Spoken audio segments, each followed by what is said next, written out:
ان مدارس کی علماء کی قدر کرو،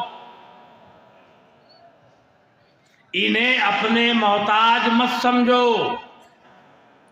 اگر تم انہیں محتاج سمجھو گے تو یہ بھی خدمت کرنا چھوڑ کے تمہاری طرح سے کوئی پان کی دکان کر لے گا، کوئی چاول کی دکان کر لے گا، کوئی کچھ کام کر لے گا، کوئی کچھ کام کر لے گا، مدارس بند ہو جائیں گے۔ اور اگر مدارس بند ہو گئے 20-25 سال کے بعد مسلمانوں کو یہ بھی خبر نہیں ہوگی اسلام کیا چیز ہے۔ حضرت مولانا اشرف علی صاحب تھانوی رحمۃ اللہ علیہ نے ہمارے قریب میرٹھ ایک شہر ہے، بڑا نام سنتے ہوں گے آپ، میرٹھ بڑا شہر،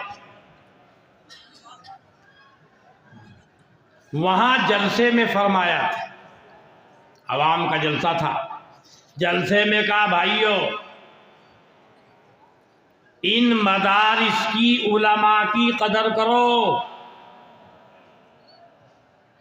انہیں اپنے محتاج مت سمجھو۔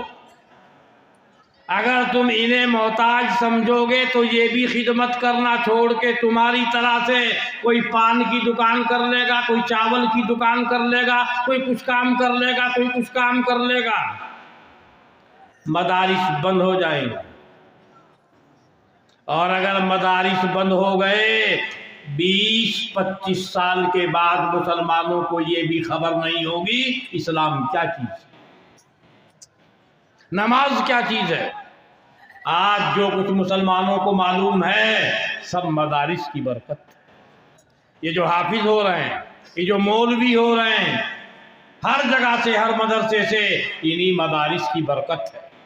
تو میرے بھائیوں، حضرت تھانوی رحمۃ اللہ علیہ کے واقعہ سنانے کا مقصد یہ، مدارس کی قدر کرو، اپنے علماء کی قدر کرو، مسئلہ ان سے پوچھو۔ ناقدری کرو گے اور بجائے علماء کے مسائل ان سے پوچھیں گے جو اس کے اہل نہیں ہیں، نتیجہ اس کا گمراہی ہے۔ یہ بھی نہیں ہو سکتا کہ آدمی کے جی میں جو آئے کر لے، نہیں، قرآن کریم اللہ نے نازل فرمایا، اس کی تفسیر کے لیے حضرت جناب نبی اکرم صلی اللہ علیہ وسلم کو مبعوث فرمایا۔ آپ کی پوری زندگی، آپ کی حیات طیبہ قرآن کریم کی تفسیر۔ یہاں بھی اگر کوئی مسئلہ نہ ملے تو صحابہ کی زندگی میں ملے گا، ان کی باتوں میں ملے گا۔ وہاں بھی نہ ملے تو ائمہ اربعہ کے پاس ملے۔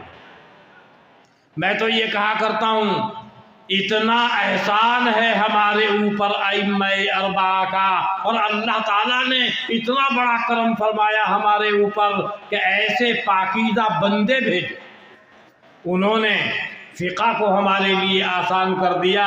اگر یہ لوگ نہ ہوتے تو میں تو یہ کہتا ہوں کہ پوری زندگی بھی کسی حدیث سے کسی مسئلے کو نکالنا میرے بس کی بات نہیں۔ یہ دولت اور یہ نعمت اور اتنی اہلیت، اتنی صلاحیت اللہ نے انہی کو دی، میرے پاس نہیں۔ اس لیے میں بہت ہی احسان مند ہوں امام ابو حنیفہ کا بھی اور باقی ائمہ کا بھی، اور اصل احسان مند ہیں اور شکر گزار ہیں اللہ تعالیٰ کے کہ اس نے اپنے حبیب کی امت میں ایسے بڑے بڑے علماء بھیجے، امت کے مسائل انہوں نے حل کر دیے، اور بہت پہلے حل کر کے اللہ کے پاس چلے۔ ایسے ہی لوگوں کے بارے میں ایک کتاب ہے منطق کی، چھوٹی سی، فارسی زبان میں ہے، کبرا نام ہے، پہلے پڑھائی جاتی تھی، آج کل نہیں پڑھائی جا رہی، ہم نے پڑھی بھی ہے، پڑھائی بھی ہے۔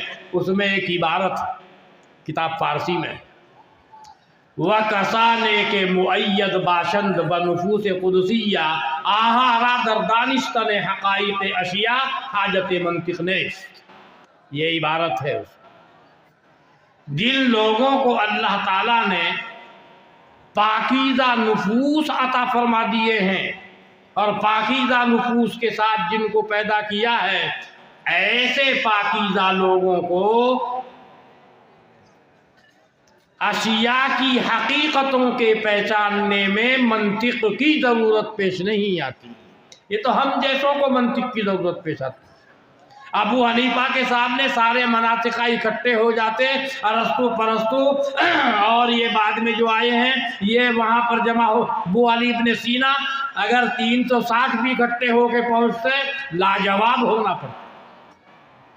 ایسی نعمت عطا فرما رکھی تھی اللہ تعالیٰ نے امام ابو حنیفہ رحمۃ اللہ علیہ. بڑے سے بڑا نہیں بول سکا، بڑے سے بڑا محدث، بڑے سے بڑا عالم ابو حنیفہ کے سامنے کبھی بول نہیں سکا تاریخ. ان کے بعد ان کے شاگرد ابو یوسف کے سامنے بڑے سے بڑا بول نہیں سکا. بھائی بہرحال شاید میری بات لمبی ہو گئی. میرے کہنے کا منشا یہ ہے کہ اپنے مدارس کی قدر کرو، علماء کی قدر کرو، مسائل ان سے پوچھو، خود مفتی مت بنو. اسے موبائل کو اور جو ایجنٹ ہے یہود کا اس کو مفتی مت بنو، مفتیوں سے پوچھو تاکہ بات آپ کی سمجھ میں آ سکے. نہیں تو بھٹک جاؤ، کہیں کے کہیں پہنچ جاؤ.